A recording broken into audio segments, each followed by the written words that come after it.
श्री शिवाय नमस्तुभ्याम। हर हर महादेव। 6 सितंबर शुक्रवार के दिन हरतालिका तीज का व्रत रखा जाएगा। यह पर्व हर साल भाद्रपद मास के शुक्ल पक्ष की तृतीया तिथि को मनाया जाता है। इस दिन महिलाएं निर्जल और निराहार उपवास रखती है। इस व्रत को करने से भगवान शिव और माता पार्वती का आशीर्वाद प्राप्त होता है। अखंड सौभाग्य की प्राप्ति होती है। जीवन में सभी कष्ट दूर होते हैं। हरतालिका तीज का व्रत भगवान शिव और माता पार्वती के अटूट रिश्ते को ध्यान में रखते हुए किया जाता है। इस दिन 16 श्रृंगार करती है महिलाएं, अखंड सौभाग्य का आशीर्वाद प्राप्त करती है। इसके बाद हरतालिका तीज की कथा सुनती है। हरतालिका तीज की कथा सुनने और पढ़ने मात्र से भगवान शिव माता पार्वती का आशीर्वाद हमें मिलता है। सुख शांति समृद्धि में वृद्धि होती है। यह कथा बहुत ही पवित्र मानी जाती है, इसलिए इस दिन हरतालिका तीज की कथा अवश्य पढ़नी सुननी चाहिए। प्रिय भक्तजनों, आज के इस वीडियो में मैं आपको सुनाऊंगी हरतालिका तीज की व्रत कथा। उससे पहले जान लीजिए आपके पूजा के शुभ मुहूर्त क्या है आज के दिन। हरतालिका तीज के पूजन शुभ मुहूर्त पारण मुहूर्त के बारे में इस बार 6 सितंबर शुक्रवार के दिन हरतालिका तीज का व्रत रखा जाएगा। सुबह से प्रारंभ होकर अगले दिन सूर्योदय तक रखा जाएगा। पूजा का शुभ मुहूर्त इस दिन रहेगा सुबह 6:01 से लेकर 8:32 तक। फिर प्रदोष काल का समय है शाम 5:50 से लेकर 7:02 तक रहेगा। बीच में व्रत का पालन आप शुभ मुहूर्त के अनुसार करें। 7 सितंबर शनिवार को सुबह 6:14 से लेकर 7:15 के बीच में आप हरतालिका तीज के व्रत से जुड़ी जो भी मान्यता है, जो भी तीज का व्रत करने वाली स्त्रियां पार्वती के समान सुख व्रती या सुहाग लेती हैं वह ले सकती है। शिव लोक को जाती है। सौभाग्यवती स्त्री अपने सुहाग को अखंड बनाए रखने के लिए अविवाहित महिलाएं अपने मन साथी जीवन पाने के लिए हरतालिका तीज का व्रत करती है। इस दिन व्रत करने वाली स्त्रियां सूर्योदय से पहले ही उठ जाती है और स्नान करके पूरा श्रृंगार करती है। पूजा के लिए केले के पत्ते के मंडप बनाती हैं, गौरी शंकर प्रतिमा स्थापित करती है। उसके बाद माता पार्वती को सुहाग सारा चढ़ाया जाता है। सुहाग की जो भी आपने सामग्री जो भी पिटारी आपने बनाई हैं वह चढ़ाते हैं। उसके बाद आप रात में भजन कीर्तन करते हैं। जागरण करके 3 बार आरती की जाती है। भगवान शिव देवी माता पार्वती के विवाह की कथा सुनी जाती हैं। इस व्रत में व्रती को रात में सोना निषेध होता है, इसलिए उसे रात में भजन कीर्तन जागरण आदि करना पड़ता है। व्रत के अगले दिन प्रातः स्नान करने के बाद श्रद्धा और भक्ति पूर्वक किसी भी सुपात्र सुहागिन महिलाओं को श्रृंगार सामग्री, वस्त्र, खाद्य सामग्री, फल, मिठाई यथाशक्ति आभूषण दान करे। बालू या रेत की शिवलिंग बनाए जो उनका जलाशय में विसर्जन करे।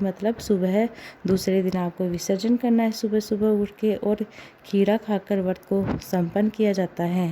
प्रिय भक्तजनों, जब हम सब मिलकर भगवान शिव माता पार्वती के श्री चरणों का ध्यान करते हुए भगवान शिव की स्तुति करके कथा का शुभारंभ करते हैं, जिनके दिव्य केशों पर आम के पुष्पों की माला शोभा देती है, जिन भगवान शंकर के मस्तक पर चंद्रमा है, गले में मुंडों की माला पहनी हुई है, जो माता पार्वती दिव्य शस्त्रों से भगवान शंकर दिगंबर वेश धारण किए हुए हैं, उन भवानी शंकर को मैं नमस्कार करती हूँ। एक बार कैलाश पर्वत के बहुत ही सुंदर शिखर पर माता पार्वती ने महादेव जी से पूछा, हे महेश्वर, मुझसे आप यह गुप्त से गुप्त बातें बताइए जो सभी के लिए सरल और महान फल देने वाली हो।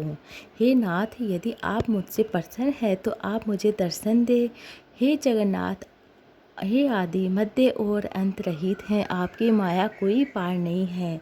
आपको मैंने किस भांति प्राप्त किया है, कौन से व्रत तप दान से पुण्य फल से आप मुझे पति स्वरूप में आप मुझे प्राप्त हुए हो। तब महादेव जी कहने लगे, हे देवी, मैं आपके सामने उस व्रत के बारे में बतलाता हूँ जो परम गुप्त हैं, जैसे तारागणों में चंद्रमा, ग्रहों में, वर्णों में, ब्राह्मण देवताओं में, गंगा पुराणों में, महाभारत वेदों में, शाम और इंद्रियों में मन श्रेष्ठ है, वैसे ही पुराण और वेद सब में इसका वर्णन आता है। इसके प्रभाव से तुमको मेरा आधा आसन प्राप्त हुआ है। हे प्रिय, उसी का मैं तुमसे वर्णन कर रहा हूँ। सुनो, भाद्रपद मास के शुक्ल पक्ष की हस्त नक्षत्र के दिन इस व्रत का अनुष्ठान मात्र करने से सभी पापों का नाश होता है। केवल एक व्रत करने मात्र से उन्हें सभी व्रतों के फलों का मतलब व्रत के सभी फल प्राप्त हो जाते हैं।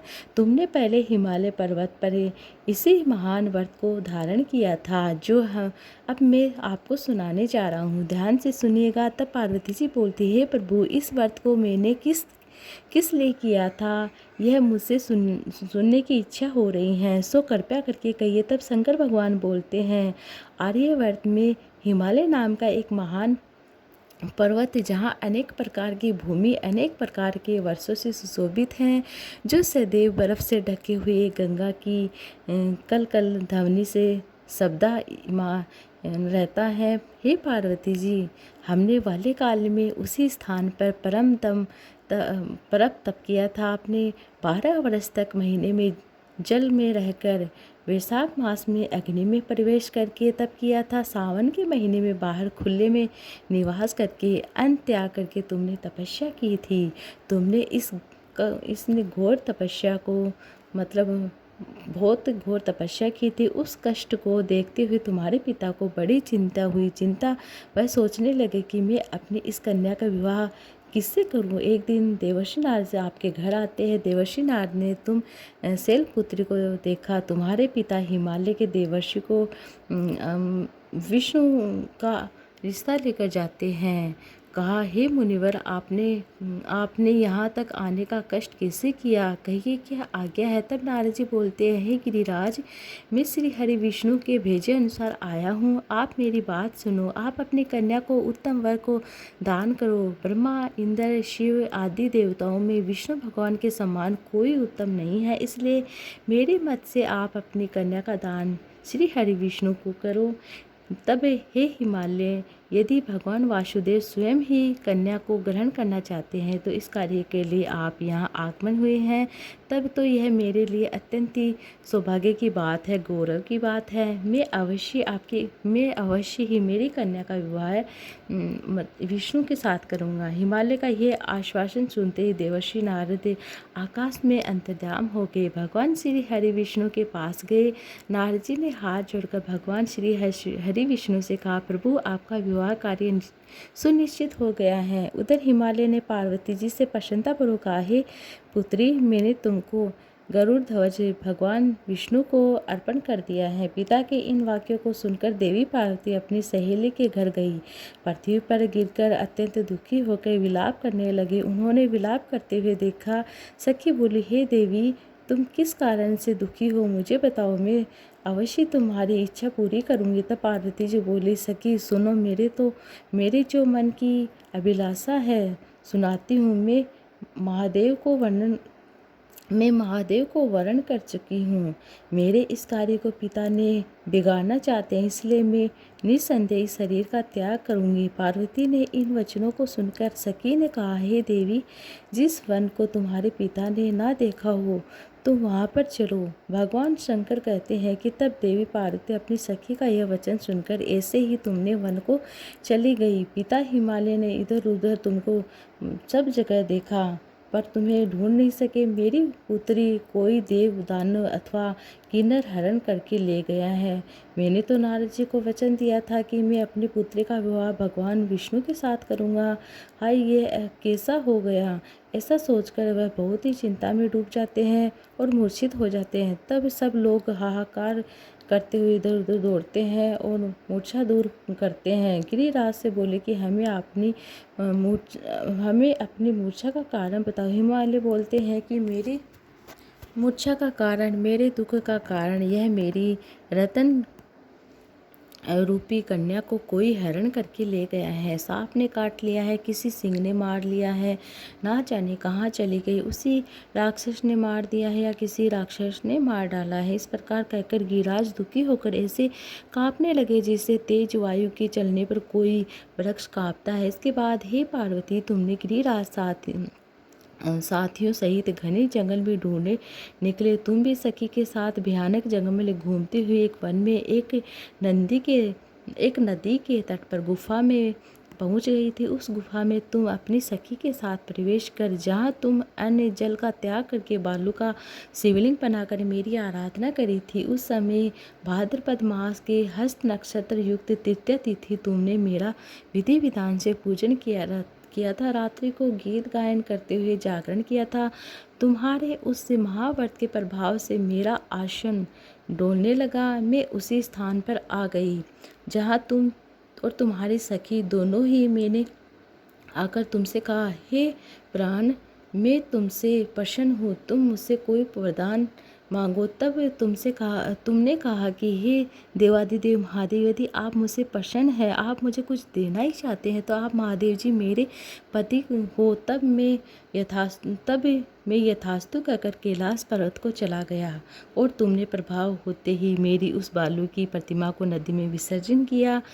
और सुबह तुमने वहाँ अपनी सखी सहित व्रत का पारण किया। इतने में तुम्हारे पिता हिमालय वहाँ आ जाते हैं। तुम्हें ढूंढते ढूंढते उसी घने जंगल में आ गए। उस समय उन्होंने नदी के तट पर 2 कन्याओं को देखा तो तुम्हारे पास आ गए, तुम्हें हृदय से लगाकर रोने लगे। फिर बोले, हे पुत्री, तुम इस सिंह व्याघ्र आदि युक्त घने जंगल में क्यों चली आई? तब तुमने कहा कि हे पिताजी, मैंने पहले ही अपना शरीर शंकर भगवान को समर्पित कर दिया है, लेकिन आपने नारद जी को कुछ और ही वचन दे दिया, इसलिए मैं महल से चली आई। ऐसा सुनकर हिमालय ने कहा कि मैं तुम्हारी इच्छा के विरुद्ध ये कार्य नहीं करूँगा। तब वे तुम्हें घर लेकर गए और फिर तुम्हारा विवाह मेरे साथ करा दिया। हे देवी, उसी व्रत के पुण्य प्रभाव से तुमको मेरा